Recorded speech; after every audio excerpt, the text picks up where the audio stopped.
El Instituto Tavistock nace bajo el nombre de Clínica Tavistock en Londres en 1920, cuando Herbert Arthur Russell, duque de Bedford y marqués de Tavistock, decide ceder un edificio en el centro de la ciudad a un grupo de médicos, mayormente psicólogos, como sede donde llevar a cabo sus estudios.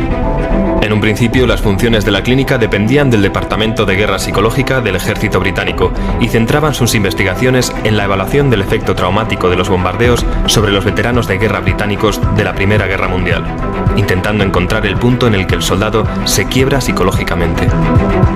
Sin embargo, muchos datos apuntan a que los experimentos realizados en Tavistock iban mucho más allá, llegando a ser incluso el origen de los bombardeos masivos a civiles llevados a cabo por Roosevelt y Churchill como experimento clínico de terror de masas. La idea era observar a los civiles como si fueran conejillos de indias, reaccionar bajo condiciones controladas de laboratorio ante una situación de estrés extremo, con el objetivo de comprobar dónde se rompe la resistencia del individuo y encontrar el punto en el que éste quedaría incapacitado para oponerse al nuevo orden mundial. En 1947, la clínica Tavistock se convertiría en el Tavistock Institute of Human Relations gracias a la inversión privada de la Fundación Rockefeller. Así, Tavistock dejó de depender de un departamento estatal para convertirse en una organización autofinanciada que respondía ante la familia Rockefeller. A Tavistock le seguirían otros centros como el ISR, el Cornell ILR y otros cientos de institutos de trabajo que empezaron a surgir repartidos por todo el mundo y que se basaban en sus mismas directrices. De entre todos los que surgen en esta época, sobresalen en Estados Unidos dos: el OSS, ahora conocido como CIA, y la Clínica Psicológica de Harvard, que bajo la supervisión de Carl Lewin fue la responsable directa de la campaña de propaganda que cambiaría la opinión del pueblo americano contra Alemania, involucrándolo definitivamente en la Segunda Guerra Mundial. Se desarrollaron manuales como el Behavioral Theory of Labor Negotiations, escrito por McKersey y Walton, para la Cornell School of Industrial Relations, que indicaban cómo proceder paso a paso en las negociaciones con los sindicatos. En ellos estudiaban perfiles de líderes sindicales para tener una posición de ventaja incluso antes de que hubiera huelgas. Se aplicaban las teorías de Sigmund Freud, que consistían en atacar al subconsciente para, por ejemplo, aumentar la productividad de la mano de obra a través de la destrucción automotivada del yo. Es decir, crear auténticos zombies satisfechos con subsistir al borde del hambre, cuyas condiciones laborales y sueldo descendían progresivamente sin que el trabajador pensara siquiera en quejarse.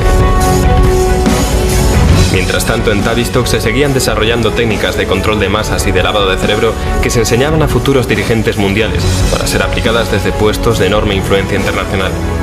Este era, por ejemplo, el caso de Henry Kissinger, un refugiado alemán que había sido estudiante de Sir John Rawlins Rees, director de Tavistock, y cuya meteórica escalada al poder hubiera sido de otra manera inexplicable. Kissinger es además miembro fijo del Club Bilderberg. Otro claro ejemplo lo tendríamos en la figura de Jimmy Carter, que fue seleccionado como presidente de los Estados Unidos por el psicólogo del Instituto Tavistock, el Dr. Peter Bourne, únicamente porque Carter había realizado un programa intensivo de lavado de cerebro en Annapolis. El Instituto Tavistock ha desarrollado tal poder en Estados Unidos que nadie llega a sobresalir en ningún campo sin haber sido formado en ciencia comportamental en Tavistock o en alguna de sus filiales. Su papel en la creación del nuevo orden mundial es fundamental. Sir John Rawlins Rees, director del instituto y primer presidente de la Federación Mundial de la Salud Mental, dijo: «Debemos conseguir que nuestro punto de vista impregne cada aspecto educativo en la vida de la nación. Tanto la vida pública como la política y la industria deben estar bajo nuestra esfera de influencia, permitiéndonos así convertirnos secretamente en la quinta columna». En 1939 se pidió a Theodor Adorno que fuera a Estados Unidos para dirigir el proyecto de investigación de la radio de Princeton, un esfuerzo conjunto del Instituto Tavistock y de la Escuela de Frankfurt que tenía como objetivo encontrar un método efectivo de controlar a las masas a través de la música. La idea era utilizar el rock and roll de la misma forma en que los nazis utilizaron la propaganda radiofónica como instrumento de lavado de cerebro. Una de las estrategias del nazismo para extender su particular visión del mundo entre la población alemana fue, por ejemplo, la de la fabricación y la distribución masiva de aparatos de radio económicos para toda la población, de forma que su mensaje pudiera llegar a todos los hogares alemanes.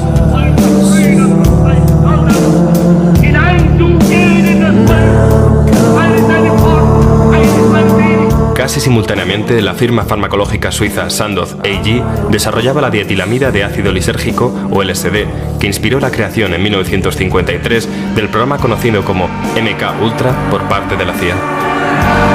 El objetivo era desarrollar materiales químicos, biológicos y radiológicos para ser utilizados en operaciones clandestinas y con los que se pudiera controlar o modificar la conducta humana.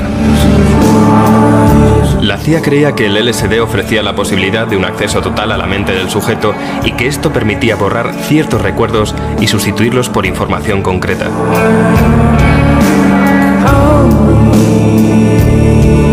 En los primeros ensayos se administró LSD a los funcionarios de la propia CIA con el objetivo de estudiar sus reacciones como si fueran ratas de laboratorio, lo cual desembocó en varias muertes y que el gobierno estadounidense tuviera que pagar millones en perjuicios a las familias de las víctimas. A pesar de ello, los culpables nunca fueron procesados y todos los archivos del programa de pruebas con drogas de la CIA fueron destruidos por orden del director del MK Ultra. Este tipo de prácticas se extendió a Canadá, donde el Dr. Ewen Cameron, director del Hospital Royal Victorian de Montreal, recibió generosos pagos de la CIA para administrar grandes dosis de LSD a 53 pacientes y registrar sus reacciones. Los pacientes fueron drogados y se les mantuvo dormidos durante semanas para después recibir severos tratamientos de electroshock.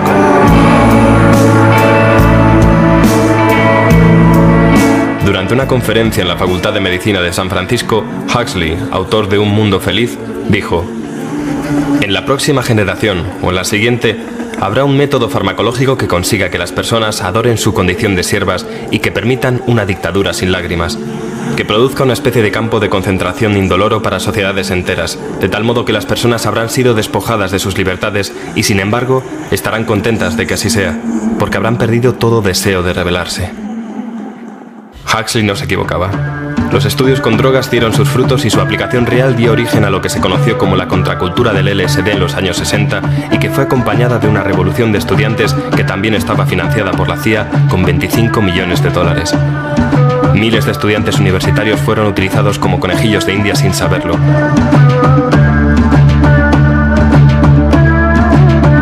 Jim Keith, veterano periodista de investigación, escribió: "Existe un memorándum interno del FBI, que data de 1968, donde se menciona que se empleó al grupo de rock The Grateful Dead y a otras bandas defensoras del uso del LSD para canalizar las protestas y la rebeldía de la juventud hacia direcciones más benignas e inofensivas, desviando a muchos jóvenes hacia las drogas y el misticismo en vez de hacia la política".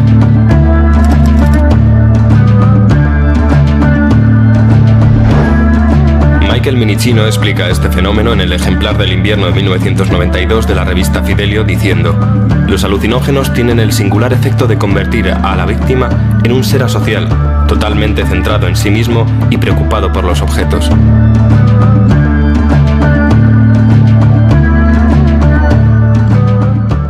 Toda aquella cultura del amor libre y las sandalias que parecía tan revolucionaria y rompedora era en realidad algo premeditado, resultado de años de experimentación que había sido ensayada por la Escuela de Frankfurt antes de 1920 en experimentos sociales como el de la Comuna Ascona. Incluso la frase de Tom Hayden, "jamás hay que fiarse de alguien que tenga más de 30 años", que se hizo tan popular entre los defensores del Flower Power y la cultura hippie, no era más que una nueva versión de la pronunciada por Rupert Brooke en 1905. No merece la pena hablar con nadie que tenga más de 30 años. Fue una época oscurecida por la guerra de Vietnam y caracterizada por un descontento general. Se utilizó la guerra como telón de fondo para crear el movimiento antibélico y todo esto generó un desánimo y un abatimiento moral que condujo a la juventud estadounidense a depender de las drogas. Es decir, la desilusión provocada por la guerra convirtió a quienes protestaban en presas fáciles para aquellos que proponían manipularlos a través de la cultura del LSD.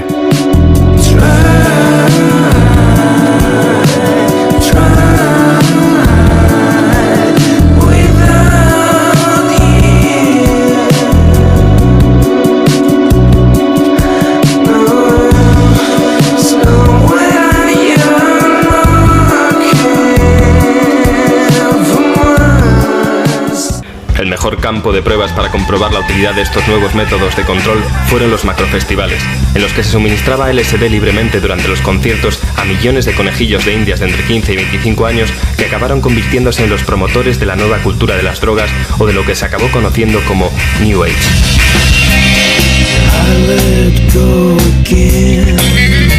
El primero de estos festivales se celebró en 1967 bajo el nombre del Festival Anual e Internacional de Pop de Monterrey y reunió a más de 200.000 jóvenes en el Parque de Atracciones del Condado de Monterrey, en el norte de California, durante 3 días. Fue el ensayo general antes de Woodstock, que se celebraría 2 años después.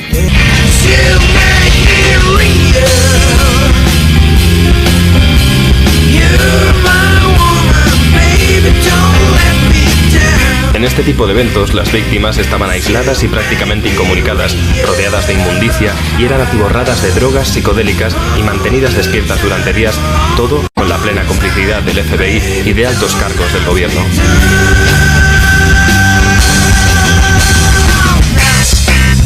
El 17 de agosto, el New York Times publicó lo siguiente: esta noche un empleado del festival ha hecho una advertencia sobre el ácido mal fabricado que se estaba distribuyendo. Ha dicho: Now people have been saying that some of the acid is poison. It's not poison. It's just bad acid. It's manufactured poorly. So anybody that thinks they've taken some poison, forget it. And if you feel like experimenting, only take half a tab, okay? Aquel consejo de tomar solo media tableta, que recibieron casi medio millón de personas, lo dio nada menos que Wavy Gravy, un agente de MK Ultra.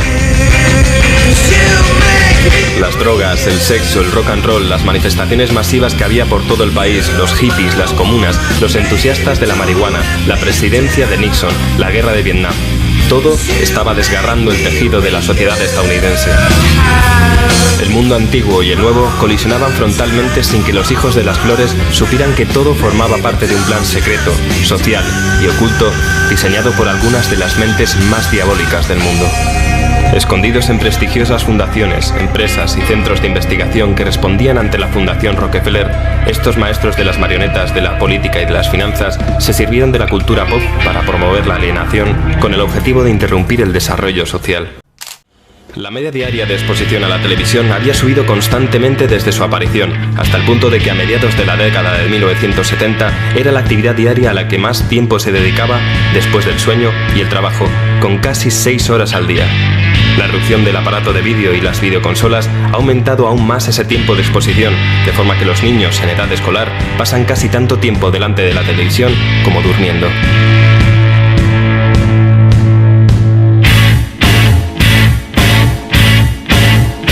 La MTV, un canal televisivo de música pop y videoclips, fue creada por Robert Pittman para el público adolescente el 1 de agosto de 1981. Hoy forma parte del imperio Viacom, conocido como CBS Corporation, cuyo presidente y director general, Summer Redstone, forma parte del Club Bilderberg y es miembro del CFR. El modelo que seguía la cadena coincidía con un estudio realizado por Tavistock, según el cual 4 minutos era lo máximo a lo que un sujeto involuntario era susceptible de recibir los mensajes contenidos en un programa. 4 minutos, o lo que es lo mismo, la duración media de un vídeo musical. Durante el proceso, el espectador sufre un agresivo pero invisible lavado de cerebro durante el cual tiene la ilusión de que conserva la capacidad de elegir, al igual que un drogadicto cree que controla su adicción cuando en realidad es la adicción la que le controla a él. Tavistock realizó varios estudios que demostraban que el ser humano establece asociaciones subconscientes con una canción durante la infancia, de forma que esas asociaciones permanecen latentes y transcurrido un tiempo, ese sujeto es capaz de revivir esos recuerdos y situaciones al volver a escuchar esa canción. Ese recuerdo despertado crearía un estado anímico infantil y retrotraería a la persona a aquella época de su vida en la que habría experimentado esa misma sensación.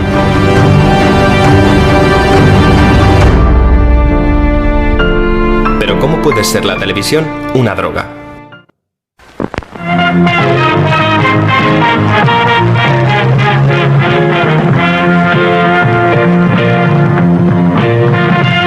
Cuando vemos la televisión, el hemisferio derecho del cerebro parece activarse en una proporción mucho mayor que el izquierdo. El cruce del hemisferio izquierdo al derecho libera un torrente de betaendorfinas y encefalinas, sustancias clasificadas como endorfinas. Estas se conocen como los opiáceos naturales del organismo debido a que tienen una estructura idéntica a la del opio y sus derivados, morfina, codeína, heroína, etc. En otras palabras, la televisión funciona como un sistema de suministro de drogas de alta tecnología y crea tanta adicción como cualquier otra droga. ¿Cómo? Al mismo tiempo que se liberan endorfinas, las regiones superiores del cerebro, como la zona media y el neocórtex, quedan inactivas y la mayor parte de la actividad se desplaza al sistema límbico, la región inferior del cerebro. Esta zona, también conocida como complejo reptiliano, se limita a reaccionar al entorno utilizando respuestas muy básicas arraigadas en nuestro ADN. Además, estas regiones inferiores no saben distinguir la realidad de la invención, dado que de eso se encarga el neocórtex, lo que hace que reaccionemos ante el contenido de la televisión como si este fuera real. Diversos estudios han demostrado que a la larga, un exceso de actividad en las regiones inferiores del cerebro causa la atrofia de las regiones superiores.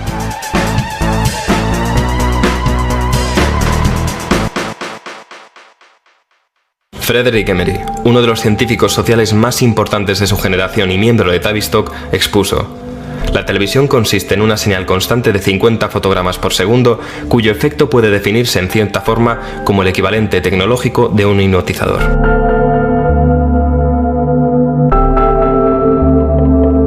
La televisión es un medio poderoso para crear una opinión común y eliminar la individualidad. Admitimos lo que vemos en televisión como cierto porque está consensuado y lo asimilamos sin dudar. Un ejemplo serían las imágenes que retransmitieron los noticiarios con reacciones de quema de banderas estadounidenses por parte de la población civil en Oriente Medio tras el 11S, que eran en realidad material de archivo. Otro ejemplo serían las películas de Disney. Algo que muy poca gente sabe es que tanto Walt Disney como su hermano participaron en la producción de películas propagandísticas durante la Segunda Guerra Mundial, supervisadas por el Comité de Moralidad, controlado por Tavistock. En palabras del propio Disney, si todo el mundo pensara y actuara como los niños, nunca tendríamos problemas. Lo malo es que hasta los niños tienen que hacerse mayores. Convertir a los adultos en niños fácilmente controlables es algo que aparece en las teorías de Adorno y no se reduce únicamente a las películas de Walt Disney. Barrio Sésamo era un programa educativo creado en 1966 cuyo objetivo era, en teoría, introducir a los niños en el mundo escolar. Sin embargo, fue desarrollado con fines muy distintos. Malcolm Gladwell, uno de los representantes de Tavistock, confesaba: Barrio Sésamo se creó en torno a una novedosa idea, la de que si logramos captar la atención de los niños, podremos educarlos. Sin embargo, hay numerosos estudios que demuestran que este programa no solo no favorece el aprendizaje, sino que en muchos casos inhibe la capacidad de entender ideas más complejas. Y lo que es más importante, dichos estudios indican que los niños parecen volverse adictos al programa, y dicha adicción les engancha a ver cualquier programa de televisión. Neil Postman, profesor de la Universidad de Nueva York, en su libro Divertirse hasta morir, decía: si algo hay que reprochar a Barrio Sésamo es fingir que es un aliado del aula de colegio. Barrio Sésamo no estimula a los niños a que les guste la escuela ni nada que tenga que ver con ella. Los estimula a que les guste la televisión. La mejor prueba de todo esto es, como siempre, averiguar de dónde procede el dinero, y en el caso de Barrio Sésamo procedía directamente de la Fundación Carnegie, controlada por los Rockefeller, y que a golpe de talonario consiguieron introducir el programa en una cadena de televisión nacional. El dinero de la fundación procede a su vez de la CIA, de la Comisión Trilateral controlada por David Rockefeller, del Council of Foreign Relations, del Grupo Carlyle, del que forman parte, entre otros, el expresidente George Bush padre y el exsecretario de Defensa Donald Rumsfeld, por no mencionar algunos de los miembros menos conocidos de la familia de Bin Laden y de la sociedad secreta Skull and Bones de la Universidad de Yale. Y por supuesto, el área que más posibilidades ofrece es la publicidad, campo de cultivo para tendencias y necesidades creadas a partir de la nada por las grandes empresas. Un claro ejemplo del lavado de cerebro dirigido a adolescentes y niños en general lo constituye la controvertida mascota de Camel, conocida como Joe Camel, y que llegó a ser tan popular que competía incluso con Mickey Mouse en preferencias infantiles. Joe Camel surgió en 1987 cuando la marca buscaba ideas para celebrar su 75 aniversario. Buscando en los archivos apareció una ilustración realizada en 1974 por un artista llamado Billy Colton, y que no era sino la caricatura de Old Joe, el camello que aparece en los paquetes de cigarrillos de la marca desde su creación en 1913. En 1991, la revista Journal of the American Medical Association publicó un estudio que dejaba claro que el objetivo de Camel era conseguir que los niños asociaran la nueva mascota con su marca de la misma forma en que asociaban el logotipo de Disney Channel con Mickey Mouse. La compañía RJ Reynolds Nabisco alegó que los estudios de mercado desarrollados antes de lanzar la campaña habían sido realizados únicamente entre adultos y que iban dirigidos exclusivamente a fumadores de otras marcas, por lo que Joe Camel siguió siendo la imagen de Camel a pesar de que casi un tercio de todos los cigarrillos que se vendían ilegalmente a menores de edad eran Christian Camel. La campaña fue un éxito y consiguió establecer una relación en el subconsciente infantil entre el personaje y la marca. Esta relación se quedaría grabada y acompañaría al sujeto hasta su madurez, momento en el cual podría ser libre de escoger la marca de cigarrillos que quisiera y que por supuesto sería Camel. We at RJ Reynolds understand that children can be negatively influenced by cigarette advertising, which is why our company has agreed to no longer use the Joe Camel image in our tobacco campaigns. But does that mean children have to stop loving Joe Camel? Not at all. Kids, Joe Camel is off cigarettes and is back with his very own cartoon show. So please enjoy Joe Camel's new tobacco-free cartoon. A mediados de 1997, Camel decidió poner fin a la campaña voluntariamente, aunque es probable que la presión ejercida por el Congreso, diversos grupos de interés público y varios juicios pendientes tuvieran algo que ver. A todo este entramado de los mass media hay que sumar a grandes publicaciones como el Times y el Post, que son en realidad empresas del Bilderberg y el CECR. En ellas se marcan los temas y fijan los límites de lo políticamente correcto, lo que ha sido de gran ayuda a la hora de crear un clima de inestabilidad y preocupación global totalmente propicio para los planes del nuevo orden mundial. En Tavistock desarrollaron una teoría acerca de la turbulencia social, según la cual se puede ablandar a una población utilizando fenómenos en masa, como cortes en el suministro de energía, hundimientos económicos y financieros o ataques terroristas. Según sus propias palabras, si las impresiones iban muy seguidas unas de otras y se administraban cada vez con mayor intensidad, era posible inducir a la sociedad entera a un estado de psicosis colectiva. Esto es desde luego algo muy sencillo de conseguir gracias a la televisión. ¿Qué es lo que se logra con este estado de terror permanente? Que las personas terminen disociándose, que traten de huir del terror causado por una realidad tan apabullante, que se encierren en un estado de negación y se refugien en diversiones y entretenimientos populares, mostrando cierta tendencia a sufrir accesos de cólera. Es ahora cuando las investigaciones de Tavistock sobre el punto de ruptura tienen su fruto. Cuando se alcance ese punto de ruptura, cuando ya no se pueda más, entonces surgirá el nuevo orden mundial como la solución definitiva a todos nuestros problemas.